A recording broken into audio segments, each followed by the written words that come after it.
Boa noite a todos, todas, todes. Sejam muito bem-vindos à roda de conversa que terá como tema 13 de maio, reflexões sobre o racismo estrutural e religiões afro-brasileiras. Essa é uma iniciativa da Fundação Educacional e Cultural de Caraguatatuba, Fundac.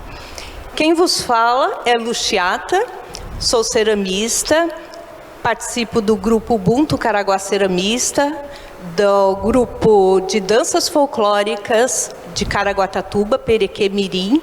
Sou membro do Conselho Municipal de Políticas Culturais de Caraguatatuba, pelo Setorial de Artes Visuais e Artesanato. Também faço parte do Coletivo Cultural Flor do Mangue e sou também adepta da religião Candomblé, iniciada em 99. Então, portanto, 23 anos. Sou Mameto Indengue da Inzo Quibela Zambiri, Casa do Provedor. Mameto Indengue quer dizer mãe pequena da casa. Sou o braço direito do dirigente da casa. E quero começar agradecendo a presença dos nossos convidados e fazendo uma breve apresentação deles. Rosângela Dias da Ressurreição, doutora em Ciências da Religião, mestre em História Social, bolsista na coordenação de aperfeiçoamento de pessoal de nível superior do CAPES, moradora de Caraguatatuba. Elisa Venâncio, historiadora, bacharel em Direito, professora técnica clássica e contemporânea na Escola de Bailados de Caraguatatuba, bailarina, intérprete e criadora na Companhia Corpo de Baile de Caraguatatuba, conselheira suplente de dança no Conselho Municipal de Políticas Culturais de Caraguatatuba, membro e representante hoje da Zambô, Movimento Negro de Caraguatatuba. Também mora aqui em nossa cidade. José Joaquim Andrade Filho, mestre Zé Baiano, formado pelo mestre Gato Preto, no Berimbau de Ouro da Bahia. Tem 74 anos de idade, 48 anos de vivência na capoeira. É fundador do Instituto Internacional de Capoeira Angola Rei Zumbi, o IICA, e da Escola de Capoeira Angola Rei Zumbi, a ECARSAS, e representante da capoeira Angola e da cultura negra no Brasil e exterior, também morador de nossa cidade. Georgia Elaine dos Santos Macedo, Mãe Jô. Mãe Jô é Ialorixá do templo religioso Ilê Axé Alaqueto Inalomi.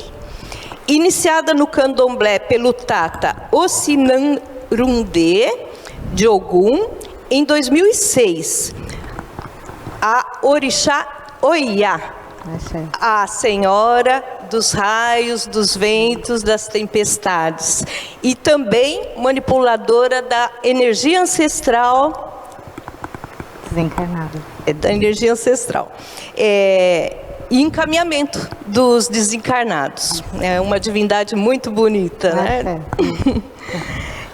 Agora, para começar, antes de iniciarmos a nossa conversa, o nosso bate-papo, eu quero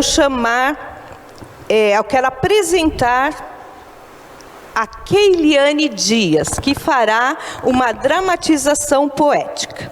A Keiliane é uma jovem de 24 anos, poeta que escreve desde os 12 anos, quando encontrou nos versos uma forma de desabafo da opressão racial escolar. Participou do movimento Ciranda Afro, protagonizando a poesia Gritaram-me Negra, de Vitória Santa Cruz, e foi premiada como aluna destaque na Feira de Literatura Poética na Escola Maria Esther. Para ela, escrever é uma de suas paixões, onde não vê limite em seus versos.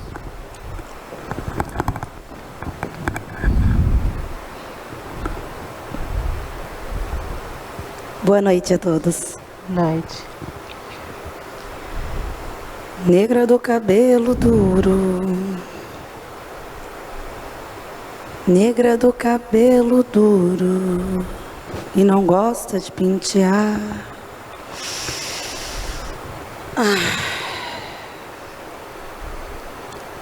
Quem cala, consente. Quase sempre não sente. E levamos a vida à frente, inconscientes. Consequentemente, ok, pare, respire, pense, por favor, se sente. Afinal, estamos todos no mesmo barco? Não. Estamos na mesma tempestade, compartilhando do mesmo mar e em embarcações diferentes. Uns em navios e iates, outros em barcos e canoas. E parece que ninguém entende que se a coisa tá preta, então a coisa tá boa. E em meio a tanta diversidade, a nossa responsabilidade, necessidade, é espalhar o amor. Ei, eu não sou tuas nega. Calma, tudo bem se eu for. O criado ficou mudo, a sociedade ainda cega. Mulata vem de mula, e chamar a mina assim é brega. Lista negra, mercado negro, ovelha negra, por favor. Eu, morena da cor do pecado? Gente, pecado tem cor?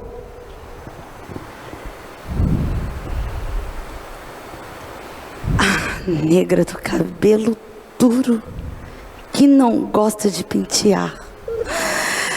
Me responda sem mimimi, ok, tudo bem, na moral. Por quê? Que tudo que é preto, negro, escuro, juro, é sempre visto mal? Negativo, nego essa afirmação. Que poeta de meia tigela. Mas nas minas de ouro, os escravos que não batiam as altas metas recebiam a meia tigela de alimentação. E é por isso e vários outros motivos que eu não retrocedo. Vai ter que ter um novo sentido para a frase serviço de preto. E eu digo a vocês, nós todas, não retroceda. Minha poesia será lembrada como serviço ou ralá é coisa de preta. Maravilhosa, Keiliane, passou o seu recado nessa noite tão importante, com este tema que hoje iremos debater e refletir. Quero dar boa noite aos convidados, agradecer muito a presença e começar a nossa conversa com a Rosângela, pedindo a ela para que nos dê uma situada nessa questão do 13 de maio de 1888. Foi a libertação? Ocorreu essa libertação? E então eu chamo agora e dou a palavra a Rosângela. Então, boa noite a todos e a todas. Eu agradeço o convite da Fundação Cultural de Caraguá para participar dessa rodada de conversa. E é muito bom estar aqui para contribuir com essa temática sobre o racismo estrutural, que é algo assim tão fortemente presente em nossas relações cotidianas. Eu coloquei um título para essa exposição: Memórias corporais, relatos de danças e sons que marcaram a travessia África-Brasil, marcos da resistência. Nossa contribuição neste momento, focará tradições orais africanas reinventadas, ou seja, o potencial de comunicações entre escravizados. Desejo provocar em todos o desafio de abrir os sentidos para aprender usos dos corpos enquanto arquivos vivos. Arquivos vivos de saberes, de memórias, de suporte, de comunicações em regimes orais. Na fluência de narrativas cantadas, ritmadas em performance, em lutas por liberdade e afirmação da humanidade de escravizados. Ao atentar para esse potencial que emerge das comunicações entre escravizados, compreenderemos um pouco mais das nossas congadas, das nossas capoeiras, do nosso jongo, da nossa roda de samba. Necessitamos analisar, na contramão da história da escravidão, que perderam de vista como os africanos, eles burlaram os seus senhores na época. Esse indício, ele renova os caminhos de pesquisa que assumam a condição humana dos escravizados. E só assim, pensado em suas capacidades cognitivas, no enfrentar todas as violências a que foram submetidos. Descolonizar significa pensar com nossa própria cabeça e com nosso próprio olhar, não com o olhar do europeizado, não com o olhar da Europa. E eu penso aqui que a gente já pode refletir, né, apresentar nossa primeira reflexão. Existe racismo reverso? Na lei, quem é a vítima desse racismo? Vamos retroagir um pouco na história e lembrar que em ativas transgressões, africanos forjaram redes de comunicação oral, inconcebíveis a senhores letrados daquela época, subvertendo premissas senhoriais. Como tentarei expor aqui, é vantajoso pensar em um repertório expresso através da dança, através do teatro, através da canção, do ritual, da narração testemunhal, das práticas curativas, dos caminhos da memória e muitas outras formas de comportamento reiterados como algo que não pode ser alojado dentro de um arquivo, guardado em documentos. Então pensamos, a discussão sobre o racismo reverso, ela é bem recente, sendo que o racismo, ele ocorre contra a classe historicamente oprimida e nunca contra a classe que sempre foi a dominante e a opressiva. Como podemos falar então em racismo reverso? Antonace, ela vem revisando e apontando os saberes e os fazeres dos povos africanos, e é uma resposta, né, a uma concepção que existe que a África não é uma parte histórica do mundo. Sabemos que desumanizar povos africanos, como desmoralizar suas autoridades e formas de poder, costumes e tradições, foram procedimentos recorrentes na Europa, sendo construídas imagens em torno do primitivismo e de isolamento de seus grupos culturais. Podemos contestar esses discursos e imaginários dos tempos modernos que negam a historicidade às Áfricas e às suas culturas, como as reinvenções de africanismos na diáspora atlântica. Então, por que a ideia do racismo reverso continua a ser propagada?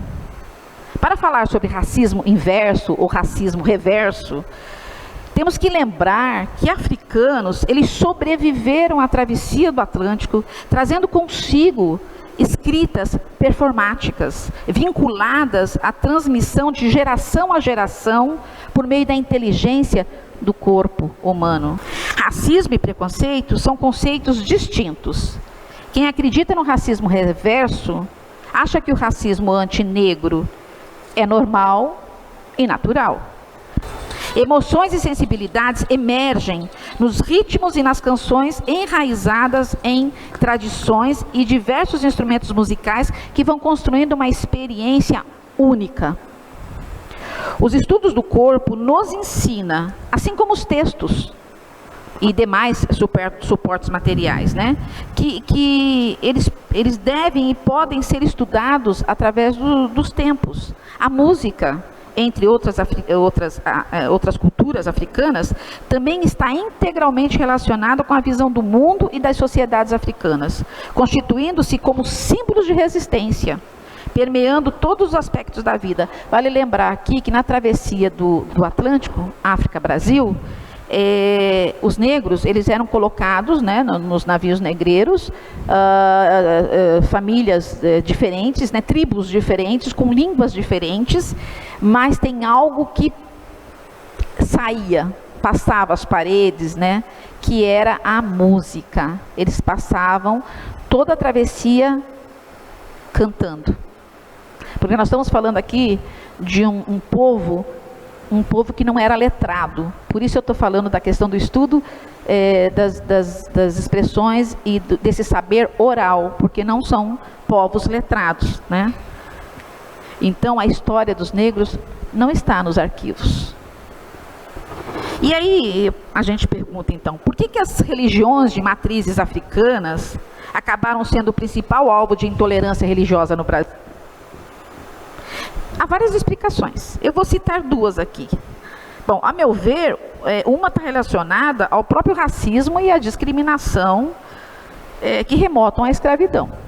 E uma outra, a gente pode relacionar a ação de movimentos neopentecostais, né, que nos últimos anos eles têm se valido de mitos e de preconceitos para demonizar e inflamar a perseguição de umbandistas e de candomblecistas. Então, podemos pensar então que a resistência africana, ela não passa pela força, ela não passa pela força. Ela passa pela religião e pela espiritualidade. Por quê, gente? Porque a religião, ela permite revelar valores, revelar costumes, é a mundividência de uma comunidade. E tomando aqui emprestado uma metáfora do Tim Ingold, que também é um antropólogo, ele considera que é bacilar a tarefa de trazer as coisas de volta à vida, que também nos propõe, né, a refletir sobre o mundo em transformação. E em movimento, mundo em transformação, mundo em movimento. No entrelaçar de coisas que têm vidas e de vidas que são coisificadas dentro desse processo contínuo de tecelagem no qual está inscrito o próprio mundo. Então, para esse antropólogo, o ser vivo como um ser perceptivelmente engajado, ele se movimenta afetando, mas ele também é afetado pelo mundo que está em um pleno movimento. E que esse movimento, entrelaçado a outros movimentos, vão gerar narrativas, sentidos e marca de suas trajetórias. E por fim, eu insiro a questão tão pertinente. Estamos no caminho certo? É por isso que estamos aqui hoje, para a gente pensar, refletir. Estamos no caminho certo? Eu acho que para a gente dar um pontapé era isso, um pontapé na nossa conversa era isso. Muito obrigada. Desculpa me alongar tanto. Nossa, nós agradecemos muito a fala da doutora Rosângela, porque ela nos situa num lugar que é essa riqueza cultural e espiritual trazida para o Brasil pelos africanos. E toda essa sensibilidade colocada em ação, encontrando caminhos diversos de manifestação, que trouxe essa força, que trouxe essa condição de existir até os dias atuais, de resistir e de existir até os dias atuais. Porque quando pegamos essa questão da Lei Áurea, ela simplesmente oficializou algo que já estava se encaminhando e que não podia mais deter, que era a questão de oficializar o Brasil como um país que aboliu a escravidão, e foi o último país a fazer isto. algo muito tenebroso para a nossa história, porque nós tivemos 400 anos, aí quase 400 anos desse regime de escravidão, e sempre essa história contada pela ótica branca, né? E isso tudo a partir dessa lei, sem um mínimo de estrutura para que pudesse esses negros e esses descendentes, né, dos africanos terem condição de se manterem e terem dignidade. E agora eu passo a palavra para a Elisa, para ela falar um pouco sobre essa questão levantada pela Rosângela e explanando um pouco sobre racismo estrutural, né, que está tão entranhado nessa organização social que temos. Olá, boa noite a todos. Olá, boa noite. Muito obrigada pelo convite, é um prazer enorme estar aqui, né, falando de um tema tão delicado, né, mas que precisa ser falado e colocado e estudado.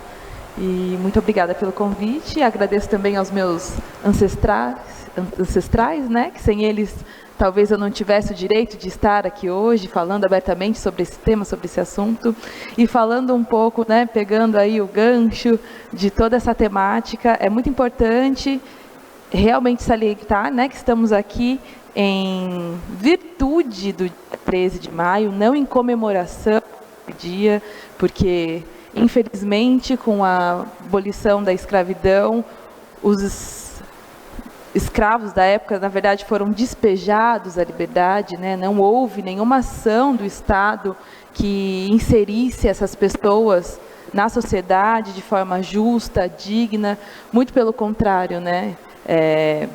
Eu acredito que falar sobre isso, falar sobre essa diversidade étnica, sobre racismo, preconceito, é muito importante entender os fatores históricos que nos fizeram chegar até aqui, os fatores históricos que construíram essa sociedade e sempre pautado no o racismo e não no achismo, né? Infelizmente a gente está aí, eu acredito, né? Numa época em que a informação é muito efêmera e aparece na timeline do celular, e isso sem aprofundamento da questão acaba levando para alguns equívocos de interpretação, né? Mas eu acredito que é muito importante rever as questões históricas e os fatores históricos que nos fizeram chegar até aqui e poder ter esse diálogo aberto, né, nesse dia tão importante. Bom, enfim, falando sobre essa questão do racismo estrutural, é muito importante olhar lá para trás, né? Como que é a estrutura desse país, dessa nação? Como que chegamos até aqui, né? Em 13 de maio de 1888, houve a abolição da escravidão, também por uma questão ali de uma pressão, como você disse, né, Lu?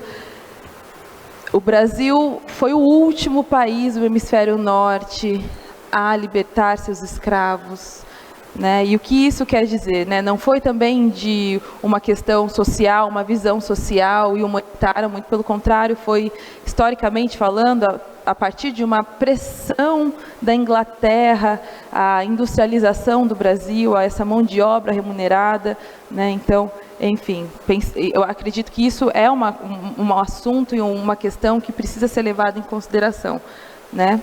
Então, o Brasil ele foi construído através de estruturas que, de formas talvez até escancaradas, né, foi colocando essa sociedade à margem. Né? Leis, inclusive, né? Oi? Leis, toda a legislação também contribuía para isso, né, Elis? Toda a legislação, toda a estrutura, né? O Brasil foi construído em cima disso.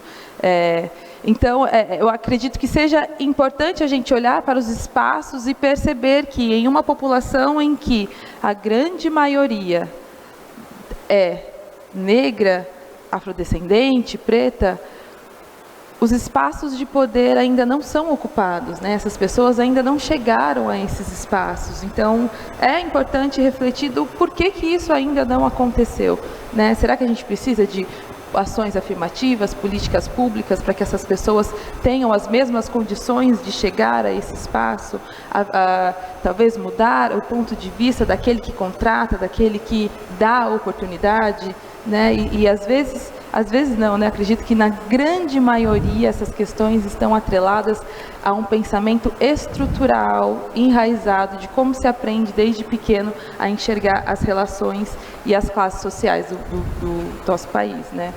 Então, Posso interferir, né? Mas é que ainda tem a fala dos...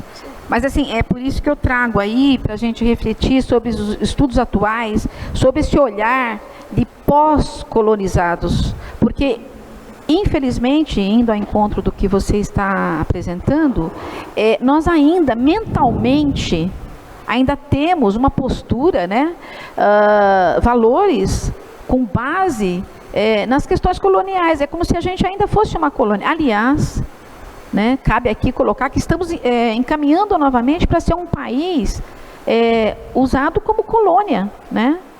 Estamos nos encaminhando para isso, não é? Então, é o momento de a gente, como eu disse, olhar os nossos processos históricos com o nosso próprio olhar, pensar com a nossa própria cabeça, né? E não como até hoje nos foi apresentado, né? Desde pequenos nós aprendemos que as coisas são assim e a gente não questiona.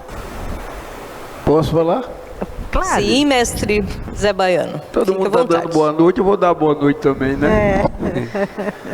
Então é o seguinte, eu estou feliz de estar no meio da Irmandade aqui, né? É o meu objetivo, a capoeira é filha de todos esse conceito que estão falando aqui. A capoeira nasceu dali, mas tem capoeirista que ele pega um nível social mais ou menos, aí a capoeira vai ali, não achou espaço para ela, ele tira essa razão da capoeira existir, ele tira, ele diz assim, então eu vou para o lado do esporte, a capoeira é esporte, mas aí ele entra lá, mas entra com a capoeira com matriz africana, canto africano, os costumes africanos, não entra. Então, esse bate-papo aqui é legal, só que esse bate-papo aqui tem que andar. E todos os bate-papos que tem no nosso país, tem que andar para chegar lá em cima, que lá em cima é que vão fazer a lei para poder nós ficar perdendo tempo aqui e ter a validade. Eu falo porque eu ponho as coisas em prática. Eu não fico falando da boca para fora. Quando eu falo, eu assumo, eu faço a prática. Eu sou uma pessoa assim. Quando começou a Fundação Cultural aqui, começou com Pedro Norberto. O primeiro professor de capoeira, mestre de capoeira, foi eu. Comecei com ele junto ali. Nós dava aula em tudo quanto era escola, tudo. Não tinha discriminação de ninguém, nada. Com os tempos fui mudando, passando para coisas, só casa de separado, saiu das escolas. Capoeira perdeu, capoeira não ganhou com isso, a cultura perdeu, entendeu? Eu dava aula em praça pública, no meio da rua ali, fui discriminado, tem gente que chamava eu de vagabundo, eu trabalhando, ali eu estou trabalhando, é um trabalho meu, eu sou profissional, né? Eu tenho trabalho no mundo todo, fui chamado de vagabundo, na frente da igreja, tudo bem, não liguei, fiz de conta que você não era nada, entendeu? Reclamei, não reclamei para a cultura, continuei trabalhando. Com o tempo, eu não recebi muito apoio, em geral, recebi apoio, aí eu fui me afastando, perdendo aquela força, só me afastando, porque não recebi apoio, mas fazendo a minha obrigação como mestre de capoeira, e levando a cultura como a cultura é, não mudando a cultura por causa de conceito de alguém, nem conceito de ninguém. Isso. Do jeito que eu sou, porque eu espero que a cultura, ela é muito rica, é acima de muita coisa que o pessoal pensa, ela é muito valiosa, muito rica. Eu viajo o mundo todo, eu sei. Eu vou contar uma situação aqui. Eu vou entrar no lugar, eu estava dando aula na escola, só tinha criancinha de 4, 5 anos. Quando eu chegava lá, eles tinham o maior prazer, recebia, não sei o que, o sapatinho, não sei o que, eu nunca fiz curso para dar da criança nenhuma. Eu aprendi na vida da capoeira. Nunca fui intelectual, nunca fui na escola fazer um curso para poder, na faculdade, para poder dar aula para criança. 30 crianças dava aula lá. Coisa mais rica do mundo, em Caraguá aqui na escola. Aí pá, aquela criançadinha. Um dia a professora saiu da sala, chegou lá, viu tudo, eles bagunçavam, tudo quietinho. O que aconteceu aqui? Eles tudo quietinho assim, comigo treinando. E aí teve 10 criancinhas que não podiam treinar. Eu digo, se elas não podem treinar, elas não podem ficar aqui na sala. Como é que eu vou fazer um trabalho com as outras crianças? 20 crianças e 10 não podem treinar, por quê? Não posso. Aí reclamei para a escola, para a diretora. Eu falei assim, não, a gente não pode fazer nada. Porque a família dessas crianças é evangélica. Não posso. Olha a tristeza minha. E eu trabalhando ali, cara. Fazendo de tudo. Eu digo, eu sou eu, mas vou romper na vida. Cheguei ali. Aí eu precisei de viajar e deixei um professor meu dando aula no meu lugar, para dar aula no meu lugar. Quando chegou lá, as crianças chorou tudo. Ninguém quis. Não, nós queremos aquele do cabelão e não sei o que, aquela coisa toda. Que é um professor muito bom, que é o alemão. O alemão contou de rio para danar. O mestre, eles não quiseram que eu desse aula. Eu digo, legal, cara, é bom, né, isso aí. Daí, o que acontece? Eu fui desanimando de dar aula nesse lugar, porque quem que manda aqui na cidade? Não é a prefeitura. Não é o poder público que manda, ou é o pessoal manda também, mas o poder público tem que questionar isso aí. Aí eu, cá comigo, eu digo, vou fundar o Instituto Internacional, que aí entra 3, 4 advogados. Se acontecer um negócio desse, meus advogados entram. É o único jeito, tem que ir em cima da lei, né? Porque eu sem a lei eu não sou ninguém, eu tenho que trabalhar. Aí foi que deu essa ideia de fazer esse Instituto Internacional, que eu tenho um grupo no Japão, eu tenho um grupo na Itália, tenho um grupo na Finlândia e tenho um grupo na Inglaterra. Então, eu fiz internacional. Daí, a primeira viagem que eu fui para lá, quando eu cheguei no aeroporto, aqui em Cumbica, São Paulo, eu levei 7 berimbais, aí só deu no estojo, né? E aí que em São Paulo o cara falou assim, a Polícia Federal falou assim, o que é isso aí? Eu digo, é berimbau. Ele falou assim, berimbau? É berimbau, instrumento musical, tocar, fazer show, né? Aí ele falou assim, ah, tá bom, vou fazer um show lá na Itália, lá em Londres, Inglaterra, coisa assim. Ah, tudo bem, passei. Aí cheguei aqui, tirei a procheta, aquela coisa toda. Cheguei em Portugal, entrei na migração para pegar para a Inglaterra. Cheguei lá, ninguém perguntou se era berimbau, o que era, nem nada, nem a procheta tirei, direto. O outro que foi parado foi em Londres, na obrigação para entrar na Inglaterra. Ali parou por motivo de ter um comprovante onde eu vou. Eu tinha carta de apresentação onde eu ia ficar na casa da pessoa, que é tudo pago, né? Aí eu não sei falar inglês, alemão, português, e aí a pessoa mandou a pessoa portuguesa para falar comigo. Uma moça lá falou comigo, eu tenho casa própria lá, tenho tudo, né? Sou aposentado e coisa, e a casa onde eu vou ficar aqui, aqui tem 3 telefones aqui. Ele ligou para ver se era que eu ia ficar mesmo, então passou direto, mas não tive nada, problema nenhum. Estava andando na rua, em Londres, a moça limpando a calçada lá, falou, olha para mim. Eu digo, ok, aqui. Aí eu falei que estava aqui o cabelo, né? Legal, né? Aí quando veio na rua, eu falei assim, Brasil, Brasil, Brasil, amo o Brasil, amo. Só que nosso país está ficando a desejar. Aí quando chegou lá fora, fizemos uma dança. Aí o rapaz é de Pernambuco, mestre de capoeira também, se vestiu com 3 colar, cada um de uma cor, aquela coisa assim, e colocou os tambor, tudo aquilo. Não vai vir ninguém treinar. Cá comigo, pensei, não vai vir ninguém. Por quê, né? Aí, rapaz, lotou. Mas lotou, o ginásio não cabia mais ninguém, lotou. Todos aqueles brancos do Ré Azul, ninguém quer saber de nada dessas conversas. Todo mundo dançando aquela coisinha ali, rapaz, que coisa linda. Eu digo, olha a situação, cara. Aí comecei a ficar feliz, eu digo, oi, fiquei feliz para danar. Aí onde a gente tem o prazer de viajar, quando cheguei no Brasil, a gente vê esses empecilhos tudo, a gente vê essas coisas tudo. É escola, é na rua. Então eu sempre pratico, eu já deixo o cabelo assim para praticar mesmo. Eu ando assim para praticar. Para a turma saber que sou eu não vou mudar por causa dos outros.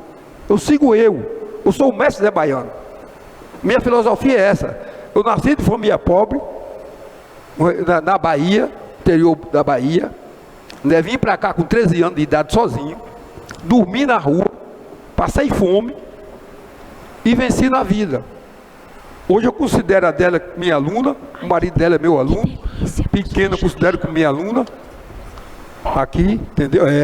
Tudo comigo aqui. E os alunos que entrou aqui na fundação, foi eu que coloquei. E eu coloquei assim, aquele tempo a fundação pagava bem. Eu ganhava 1.200. Eu tirei 400 pau para colocar giló e angolinha aqui. Diminuiu meu salário, porque os contratos já tinham vencido. E eu queria colocar os dois. E eu fiz isso. Ela sabe, angolinha deve ter falado para você, entendeu? Então eu fiz isso. Porque o mestre de capoeira, ele não é um mestre de capoeira. Não. O mestre de capoeira é um pai, ele é tudo para os alunos. Porque ele cria os alunos igual o filho dele. Tem que ser assim. A capoeira, ela acabou de dizer ali, ó, os valores que tem a parte cultural. Entendeu? Então a capoeira é assim, gente. Tem muita história para me contar, mas eu vou esperar a oportunidade dos outros falar, porque senão se eu falar demais aqui, vou tomar espaço. É isso. Nós agradecemos muito, mestre Zé Baiano. E é muito bonito de ver a prática do que as outras colegas estavam colocando aqui. Porque o senhor é testemunho de que se não dá de uma forma, há outras possibilidades, e outras possibilidades até maiores de reconhecimento e de execução dessa cultura linda, né? É interessante a gente lembrar que houve no Brasil, em 1890, uma lei que criminalizava os negros que andavam pela cidade, né, como vadios, e os capoeiristas. Então não é de hoje que vem uma ideia plantada que é uma prática de submundo, uma prática desvalorizada de gente, de vadiagem, né? De gente que é de vadiagem. Então é muito importante a gente entender isso, e o senhor é um testemunho vivo dessa prática, né? E mostrando para a gente essa riqueza, como a Elisa estava colocando ainda há pouco, do quanto que precisamos passar a limpo essa história e o quanto precisamos passar a limpo a organização social que temos, porque nós temos não simplesmente um racismo, nós temos o racismo estrutural que se estende para o racismo institucional, que são as instituições, inclusive de governo, que muitas vezes, em suas políticas públicas, perpetuam um hábito, né, que ficou socialmente e não abre os espaços devidos para que seja conhecido, para que seja identificado. Agora, nesse momento, eu peço Mucuyu, Motumbá para a Mãe Jô, e peço para que a senhora coloque essa questão que a senhora vivencia no candomblé, sendo o candomblé uma religião de matriz africana. Isso. Então, eu adentrei dentro do culto, eu tinha 12 anos de idade, né? Mas me iniciei somente após muito tempo de aprendizado. E eu estou nessa luta, né? Muitas pessoas às vezes podem perguntar, mas uma mulher branca, né? Tendo segmento religioso, que é afrodescendente? Sim. Eu sou uma mulher branca que eu posso dizer de onde vêm minhas raízes, né? Eu sou filha de branco com negra. Negra não errado, né? Com preta, né? E temos essa mistura dentro da nossa família que eu posso trazer, né? Para poder falar sobre ancestralidade. E qual que é a minha meta hoje? É desmistificar o nosso culto, dizendo que a gente cultua o diabo. Nós não cultuamos o diabo, nós cultuamos Exu. Não é isso? mas implantaram isso dentro da nossa religião e isso ficou encravado no DNA do branco. Fala de candomblé, as pessoas olham, nossa, é daquela religião. É de uma religião de matriz africana. Eu tenho orgulho da minha religião, da cultura que os povos deixaram para nós, né? E as pessoas devem reverenciar. A nossa religião enaltece, a nossa religião consegue sim equilibrar, equilibrar a cabeça das pessoas através das nossas divindades, dos nossos banhos, né? Dos nossos ebós, as coisas que fazemos para poder ajudar com que as pessoas consigam caminhar no seu dia a dia. Então nós não somos filhos e nem descendentes de Satanás, né? Nós somos descendentes de Deus e da energia da natureza, que são os inquices, os orixás, não é isso? Então é isso que eu emprego dentro da minha casa, o conceito do preto, que não é errado, a nossa religião não é suja, a nossa religião é rica. Retiraram de lá, né? Trouxeram para cá, né? Estupraram a África, né? E trouxeram para cá e nós somos a consequência disso. Quem aqui pode dizer que não tem um descendente preto? Tem sim. Um descendente índio? Tem sim. Todos temos. Não é isso? Então é isso que através da minha religião eu tento dar seguimento de que nós não somos descendentes do Satanás. Somos descendentes de Deus tanto quanto qualquer outra pessoa de outra religião. Né? E se for para mim ter que dar minha cara, bater, porque nós sofremos represália sim, né? Se você passa trajado dessa forma na rua, as pessoas te olham, né? Diferente de quem está com a Bíblia embaixo do braço, esse está certo. Nós, porque a gente carrega nossos adornos, isso é símbolo do meu orixá. E carrego com muito orgulho, né? Então é isso que eu tento trazer para as pessoas, de que Ori é equilíbrio. E Exu não é o diabo. É isso que eu gostaria de falar. Muito bem colocado, Mãe Jô. E é muito interessante nessa fala da senhora quando a gente pode localizar, né, com que o candomblé, as religiões de matriz africana lidam, que é com essa energia da natureza, esse equilíbrio, essa propagação de cura. Exatamente. Né? E que a nossa religião sofreu sim a interferência muito grande de um pensamento eurocentrista que tudo condenava, inclusive para poder oprimir, né? Inclusive para desqualificar. Né, que nunca entenderam. E os nossos terreiros sempre foram espaços de resistência. Isso. Trouxeram a cultura preservada até aqui, trouxeram toda essa nossa característica, inclusive, de afetividade familiar. Né? Porque isso é muito do africano. Né? Então eu gostaria que vocês agora pipocassem em comentários a respeito. Lu, eu acredito que é muito importante, né, esse diálogo, esse debate, essa reflexão, porque todas essas temáticas se confluem, estão interligadas de uma maneira ou outra, né? Acredito que a questão do preconceito também está muito interligado no não conhecimento, o medo, né? Infelizmente, houve uma opressão, então não se fala muito, ainda existe um tabu, né, sobre essa questão, e vai muito ao encontro do que estávamos falando sobre o preconceito institucional, estrutural. A gente está falando de um país em que, infelizmente, a nossa historiografia é pautada no eurocentrismo, a história é contada por aqueles que venceram, né? Foram os invasores. Exato, né? E qual é a história desse negro, desse preto, antes de chegar aqui no Brasil? Como índio, que era do índio, dessas etnias, antes da chegada dos europeus, antes da retirada deles, né, da sua terra natal, né? Enfim, acredito que é bem importante a gente fazer essa reflexão de, graças a Deus a gente tem o advindo, né, a deusa, enfim, graças ao universo temos, né, a questão da lei 10.639, é essa mesmo, né? Qual novo? Da lei 2003. 10.639 de 2003, que infelizmente não é uma obrigatoriedade da escola estudar, fazer o estudo. Mas é uma brecha, né? Mas é uma brecha, né? Então, acredito que já é aí um início.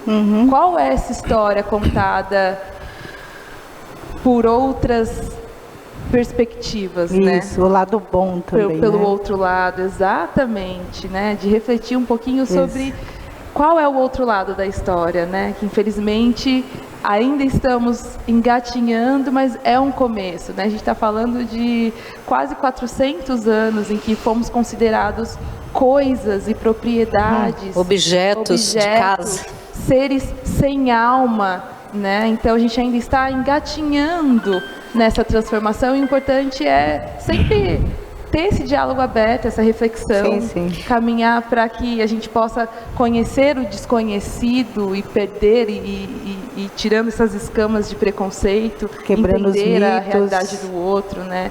Acho que é super válida essa conversa, sempre para além de nós, né? Sim, mas assim, desculpa, só concluindo, eu acho que ainda falta muita coisa, né? A estrada ela é muito longa, mas se não começar isso aqui, a gente não vai chegar, né? Ela vê pelo menos a luzinha no fim do túnel, né? Porque a gente ainda não a vê. Eu espero que, eu não sei para onde que vai ser divulgado, acho que na página da Fundac, etc e tal, mas espero que depois dessa pandemia o grupo aumente, né? Para a gente não se degladiar com religiões, né? Mas cada um colocar a sua conotação religiosa e a gente trazer dentro de várias outras nações que a gente conhece bem sobre isso, o que traz o candomblé para o Brasil também. Né? Assim como tudo que vem dele, a capoeira, o jongo, né? Porque realmente é uma questão que está se perdendo, a capoeira está se perdendo. O jongo eu acho que, nem sei se aqui em Caraguatatuba tem, eu sei que em São Sebastião temos. Eu preciso, infelizmente, por causa do nosso tempo, eu preciso encaminhar as considerações finais de vocês. Então eu peço para que vocês façam a fala final, se despeçam, porque a gente vai precisar encerrar esse encontro que na verdade está só começando. Então, a gente tem que pensar, pôr em prática as coisas, tem que praticar, sempre eu repito isso, praticar. Porque praticando, eu respeito ela, respeito aquela, respeito você, respeito ele, respeito todo mundo. Praticando é assim, né? Se você está com os orixás, está com Deus. É o Deus seu, segue para os orixás. Exatamente. O meu, segue o meu, dela segue cada um, tem o seu. Então tem que respeitar a opinião de cada um. Agora, se nós não valorizar nosso país aqui, ninguém vai saber o que é isso daqui uns dias aqui no Brasil. Já não sabe hoje. Então, o que é um berimbau? O berimbau é composto de quê? Qual é o componente para fazer um berimbau? Aqui no Brasil não sabe, lá fora já sabe. Fica feio, gente. Nós brasileiros não conhecemos a nossa entidade, não conhecemos nossos costumes, nossas comidas. Não conhece nada. O que nós estamos fazendo aqui? Verdade. Você entendeu? Agora tem na televisão falando que a comida da africana podia matar a pessoa, você sabe essa história aí. Tem que processar esse canal aí. Tem mesmo. Não vou falar o nome aqui para não dar. Mas esse tipo de coisa, né? Você acabou de falar que teve um fulano de tal aí também, que tinha o coca preta, que é um braço do demônio, já está sendo processado. E vai ser processado, porque a capoeira mundial, a capoeira está no mundo todo. Ele vai ser processado mundialmente. Para não falar o que quer. Tem que medir as palavras para falar, respeitar nosso povo. Agora, a capoeira cresceu em cima dos fundamentos que está aqui, do que está ali, do que está ali, do que está lá, tudo junto. Nós temos que respeitar vocês aqui, porque quando nós viemos já tinha as suas religiões, já tinha você, já tinha nós, as religiões você já tinha, e nós saímos dali. Nunca esqueça essa viagem minha. Sempre eu digo isso. Eu vim dali, vou praticar de onde eu vim. A escola não quer que eu entre porque eu falo em dialeto africano, ou falo em Yorubá, ou eu toco meu berimbau, canto a melodia que eu quero cantar. Tem que mandar de mim para me mudar meu conceito, não, senhor. Meu conceito é esse.